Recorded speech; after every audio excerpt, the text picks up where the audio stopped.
Good morning friends. இன்றைக்கி hotel ஸ்டைலில் ஒரு ரவா கிச்சடி பார்ப்போம். அதுக்கு ஒரு சட்டியில் தாராளமாக எண்ணெய் விட்டுக்கோங்க. எண்ணெய் சூடாகக்குள்ளேயே அதுக்கு தேவையான இன்க்ரீடியன்ட்ஸ்லாம் பார்த்துடலாம். கடுகு, உளுந்தம் பருப்பு, அப்புறம் குட்டியாக நறுக்குன கேரட்டு, அப்புறம் குட்டி குட்டியாக நறுக்குன பச்சை மிளகா, பெரிய வெங்காயம் ஒரு 2, அப்புறம் தேவையான அளவு கொத்தமல்லி, கருவேப்பிலை, இஞ்சி ஒரு துண்டு எடுத்து தோல் சீவி நல்லா சின்ன சின்னதாக நறுக்கி வச்சுருக்கேன். அரை தக்காளி, அப்புறம் அரை உலக்கு ரவை எடுத்திருக்கேன். ரவை நல்லா வறுத்து இருக்கிற ரவையாக எடுத்துக்கோங்க.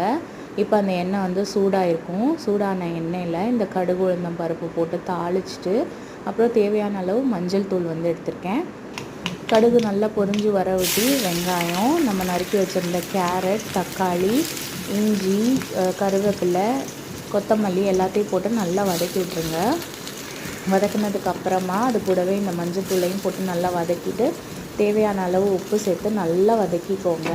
வெங்காயம் எல்லாமே நல்லா வதங்கினதுக்கப்புறமா ஒரு அரை உலக்கு ரவை எடுத்துருக்கிறதுக்கு 1.5 உலக்கு தண்ணி ஊற்றிடுங்க.